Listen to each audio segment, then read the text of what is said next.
பரிசுத்த ஆவியானவர் நம்மிடத்திலே எப்படி பேசுகிறார்? நம்முடைய இருதயத்திலே சில உணர்வுகளை கொண்டு வருகிறார். அந்த உணர்வுகள் நாம் தப்பு செய்து நான் இனி இந்த தப்பு செய்யக்கூடாதே என்கிற ஒரு ஏக்கத்தின் உணர்வாக இருக்கலாம். இல்லாவிட்டால் இவ்வளவு நாளும் நான் ஆண்டவராய் இயேசு கிறிஸ்துக்காக திறம்பட செய்யவில்லையே என்கிற ஒரு வருத்தத்தின் விருப்பமாக இருக்கலாம். நான் இன்னும் அதிகமாக கர்த்தருக்காக இயேசு ராஜாவுக்காக வேலை செய்ய வாஞ்சிக்கிறேன் என்கிற ஒரு நல் விருப்பத்தின் உணர்வாகவும் இருக்கலாம். ஆனால் இவ்விதமான உணர்வுகள் எல்லாம் மனிதனுடைய இருதயத்திற்குள்ளே சாதாரணமாக வருவது இல்லை. உங்களுடைய இருதயத்திலே, உங்களுடைய ஒவ்வொரு இருதயத்திலேயும் பரிசுத்த ஆவியானவர் வித்தியாசமாக பேசலாம். என்னுடைய இருதயத்திலே பேசுவது போல பரிசுத்த ஆவியானவர் உங்களிடத்திலே பேச மாட்டார். உங்களிடத்திலே சொல்லுவது போல உங்களுடைய மனைவியிடத்திலே சொல்ல மாட்டார். உங்களுடைய மனைவியினுடைய விருப்பத்தை போல உங்களுடைய விருப்பம் மாறுவதற்கு உங்கள் ரெண்டு பேருடைய ஜெபமும் சேர்ந்து உதவி செய்யும். அதுபோல உங்களிடத்திலே பரிசுத்த ஆவியானவர் உணர்த்துவதும் என்னிடத்திலே பரிசுத்த ஆவியானவர் உணர்த்துவதும் நாம் ஜெபிக்க அது ஒரு முழுமையான ஒன்றுக்கு நேராக நம்மை வழி நடத்தும். பல முறைகளிலே கர்த்தராய் இயேசு கிறிஸ்துவை நாம் நேசிக்க வேண்டியவர்களாக இருக்கிறோம். கர்த்தராகிய இயேசு கிறிஸ்துவை அனுதினமும் பின்பற்ற வேண்டியவர்களாக இருக்கிறோம். கர்த்தராகிய இயேசு கிறிஸ்துவுக்குள் நிமிஷந்தோறும் தங்கி இருக்க வேண்டியவர்களாக இருக்கிறோம்.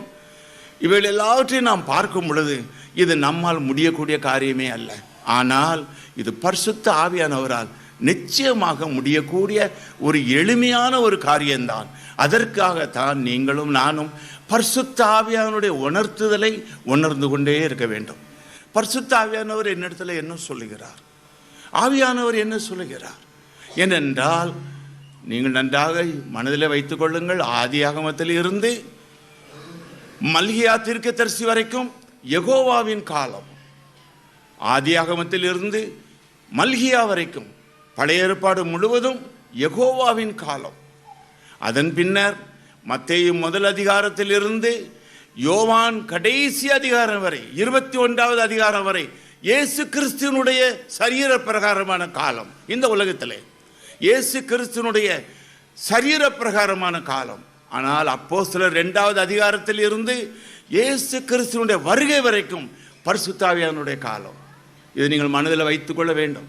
ஆகினாலே நாம் பரிசுத்த ஆவியானவருடைய காலத்தில் இருக்கிறோம்.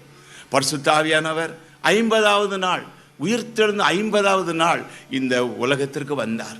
அதற்கு முன்பு பரிசுத்த ஆவியானவர் வந்தும் போய் கொண்டிருந்தார். பழைய ஏற்பாட்டிலே பரிசுத்த ஆவி என்கிற வார்த்தை 3 முறை வருகின்றது. ஆனால் அப்போஸ்தலர் நடபடிகளிலிருந்து நீங்கள் பார்ப்பீர்கள் என்றால் இந்த வார்த்தை வந்து கொண்டே இருக்கின்றது.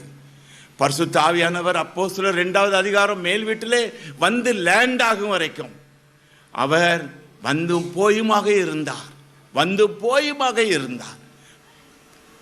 கர்த்தராகிய இயேசு கிறிஸ்து உயிர்த்தெழுகிறார். மரியாள் அவளை தொடப்போகிறார். என்னை தொடாதே, நான் இன்னும் என்னுடைய பிதாவின் இடத்துல ஏறி போகவில்லை என்கிறார். ஆனால் கொஞ்ச நேரத்தில் அவர் சொல்கிறார், என்னை தொட்டு பாருங்கள் என்கிறார். அப்படியானால் இந்த 40 நாளும் இயேசு கிறிஸ்து பரலோகத்துக்கு ஏறினவராகவும் இறங்கினவராகவும் இருந்தார். ஆனால் 40வது நாள் போய் ஏறி உட்கார்ந்தவர் இனி 2வது வரையே தான் இறங்குவார். அதே போல பரிசுத்த ஆவியானவர் அப்போஸ்தலர் 2வது அதிகாரத்தில் இறங்கினார். நமக்குள்ளே இருக்கிறார், நமக்குள்ளே இருக்கிறார். இந்த நேரத்தில் தான் நீங்கள் இன்னொன்றை அறிந்து கொள்ள வேண்டும். பொல்லாத ஆவிகள் இவைகளை குறித்து நாம் ஜாக்கிரதையாக இருக்க வேண்டுமே தவிர இவைகளை குறித்து நாம் பயப்படக்கூடாது. பொல்லாத ஆவிகள் இந்த உலகத்திற்கு வந்திருக்கின்றன. இந்த பொல்லாத ஆவிகளுக்கு காரணம் தேவனுடைய வலது பக்கத்தில் இருந்த அந்த பிரதான தூதன் பிசாசாக மாறினான். அவன் மாறின வேளையிலே அவனோடு சேர்ந்து எசைந்த அத்தனை தூதர்களும் கீழே விழுந்தார்கள். ஒருவன் விழவில்லை.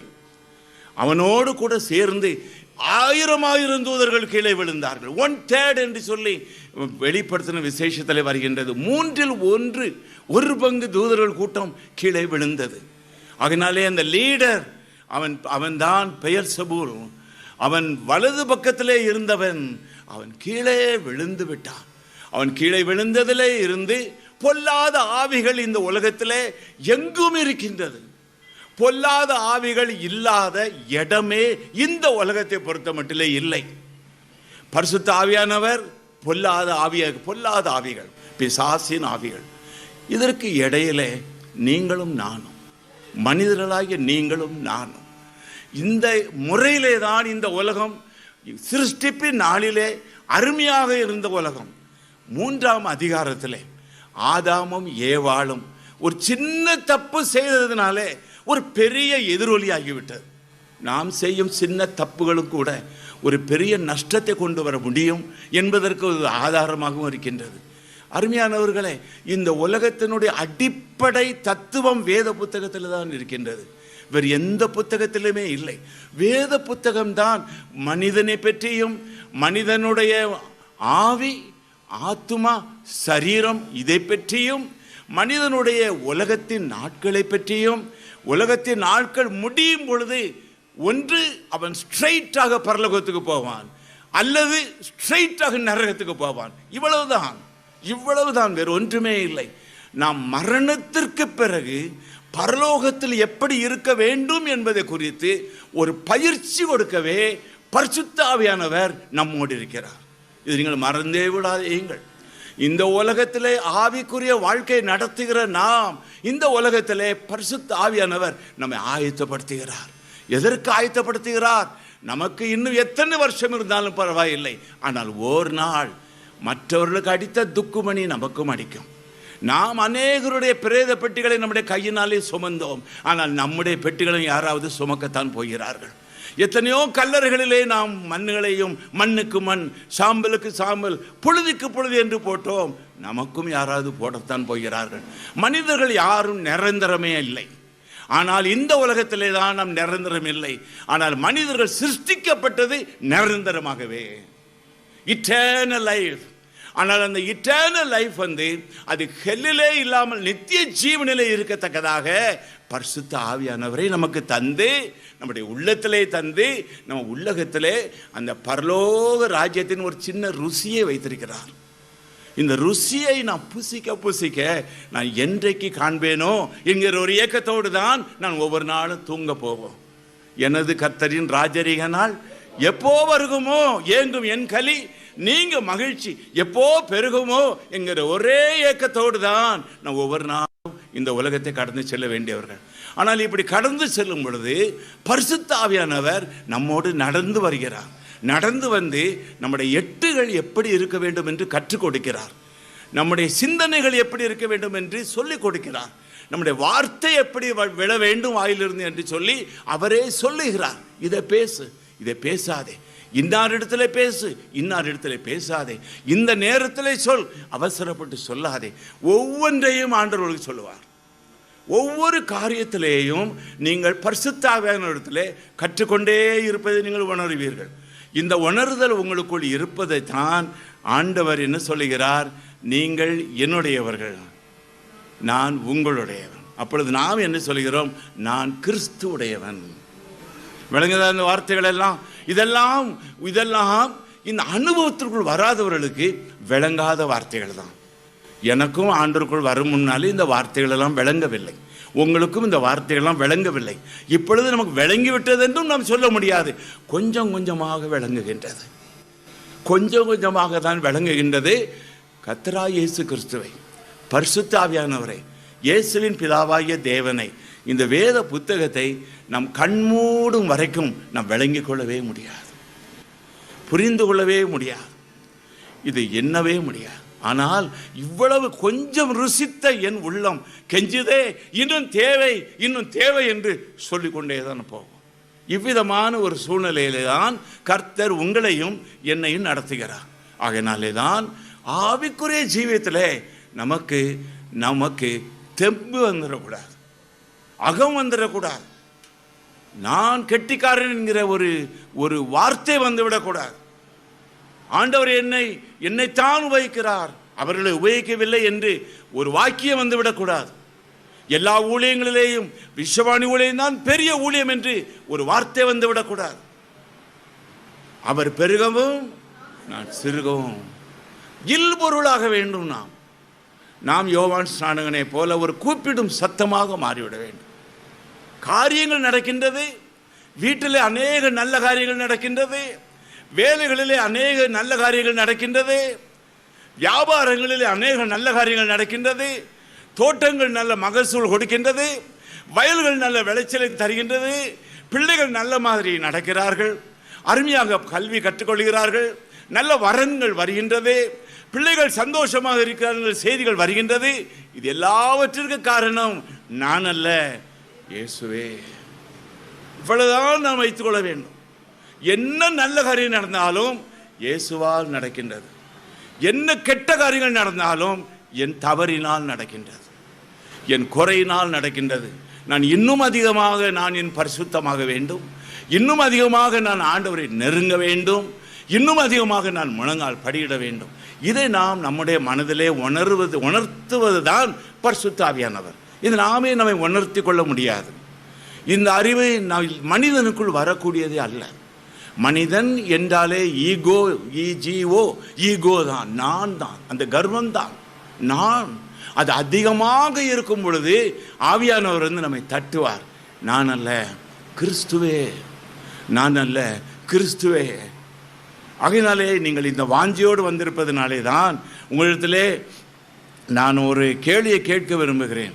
உங்களை இந்த குற்றாலத்திற்கு அழைத்து வந்தது யார்? இயேசு சொல்ல முடியுமா? தைரியமா நீங்க எல்லாரும் சொல்ல முடியும் அல்லவா? இது ரொம்ப சந்தோஷம். ஏனென்றால் நீங்கள் இப்படி ரோட்டு வழியாக போனீங்கன்னா இந்த கேள்வியை நீங்க கேட்டு பாருங்க. உங்களை இந்த குற்றாலத்திற்கு அழைத்து வந்தது யார்? இந்த அருவிகள், இந்த நீர்வீழ்ச்சிகள், இந்த இயற்கைகள். பிரியமானவர்களே, அது கர்த்தருடைய பெரிய ஆசீர்வாதமான ஒன்று. மனிதன் பாவத்தில் விழுந்த பின்னர் கர்த்தர் கொடுக்கும் பொதுவான ஆசீர்வாதங்களை, ஜெனரல் பிளஸிங், அதை அவர் நிறுத்தவே இல்லை. மழையை நிறுத்தவே இல்லை, சூரியனை நிறுத்தவே இல்லை, காற்றை நிறுத்தவே இல்லை, தண்ணீரை நிறுத்தவே இல்லை, உலகத்தினுடைய பருவகாலங்களை நிறுத்தவே இல்லை. This is grace. இது பெருந்தன்மையோடு அவர் விட்டு கொடுத்து கொண்டே வருகிறார். பெருந்தன்மையாளர் உங்களுடைய தேவன், என்னுடைய தேவன். எவ்வளவு பெருந்தன்மையானவர்!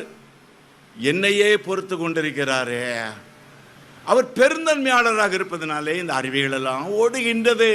ஆனால் பிசாசானவன் கர்த்தராகிய தேவன் எதையெல்லாம் திருச்சித்தாரோ அதையெல்லாம் தனக்கு இதயமாக மாற்றிக்கொள்வது. என்னையும் உங்களையும் அவன் அப்படி மாற்றி அநேக வருஷங்கள் பயன்படுத்தினானே. கண் திறக்கப்படவில்லையே. கண் திறக்கப்படும் பொழுதுதான் இந்த ரகசியங்கள் நமக்கு விளங்கும். பிரியமானவர்களே, ஆகினாலே நீங்கள் தெளிவாக இருப்பதற்காக நன்றி செலுத்துகிறேன்.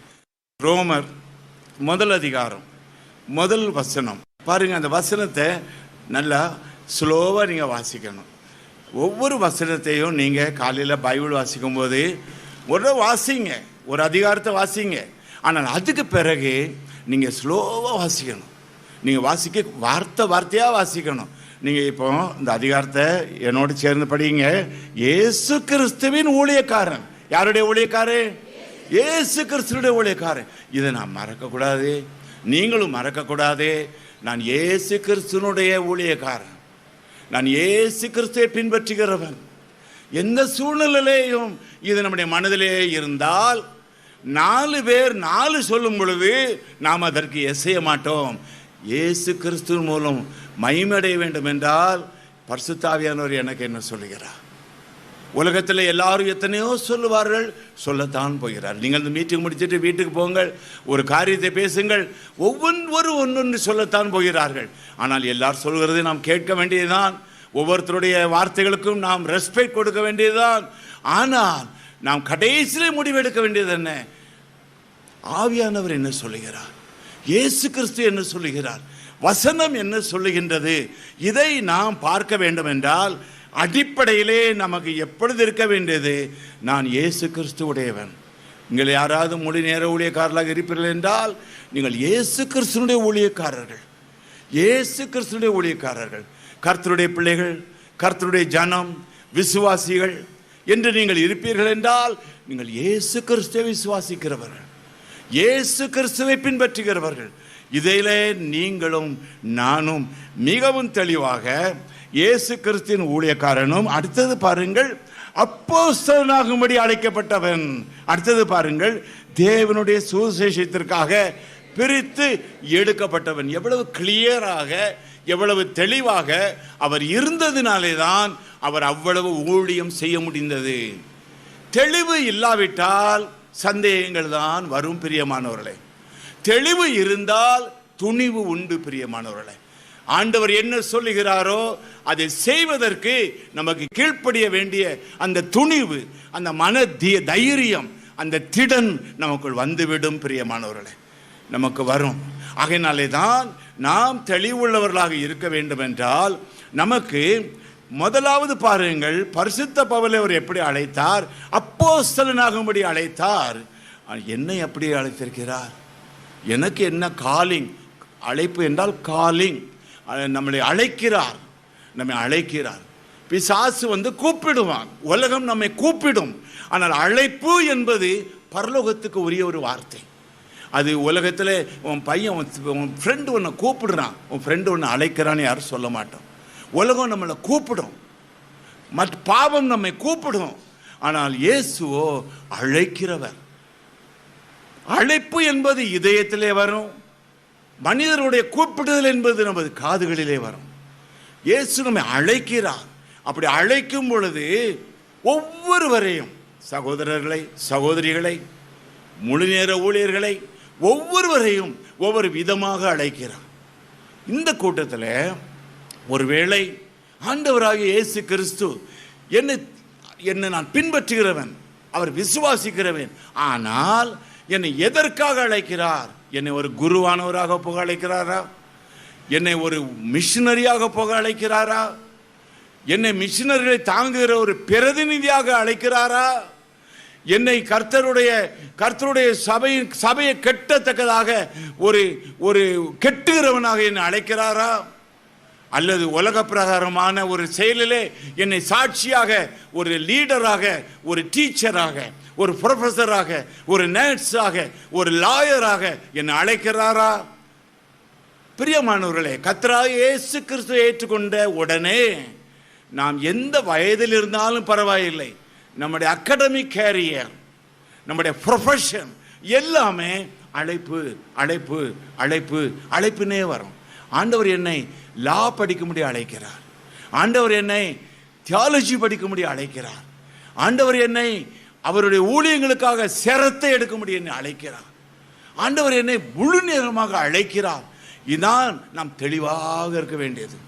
ரொம்ப தெளிவாக ஆண்டவர் என்னை அழைத்தார் என்று பவுல் சொன்னதினாலே தான் பிரியமானவர்களே, அவன் அவ்வளவு உபத்திரவத்தின் நடுவிலேயும் அவன் திடமாக நின்றான். பிரியமானவர்களே, அவர் அப்போஸ்தலனாக அழைத்தார். அப்போஸ்தலர்கள் என்பது எல்லாரும் அல்ல. நாம் அப்போஸ்தலர் என்று சொல்லலாம், ஆனால் அப்போஸ்தலர்கள் என்பவர்கள் சுருங்க சொன்னால் இயேசுவை முகமுகமாய் பார்த்தவர்கள். இந்த ஒன்றை வைத்தே நீங்கள் ஒரு முடிவுக்குள் வரலாம். கடைசியாக இயேசுவை முகமுகமாக பார்த்தவர் பரிசுத்த பவுல், உயிர்த்தெழுந்த இயேசு. அவரை முகமுகமாய் பார்த்தார். அதனாலே தான் அவரை சீட்டு போட்டு இன்னொருவரை எடுத்தாலும் அந்த அப்போஸ்தலர்கள் என்று வரும் பொழுது பரிசுத்த பவுல் உட்படுகிறார். அவர் தனக்குத்தானே அவர் சூட்டிக்கொண்டு ஒரு பதம் அல்ல, ஆனால் அவர் அடிக்கடி உபயோகிக்கும் ஒரு வார்த்தை.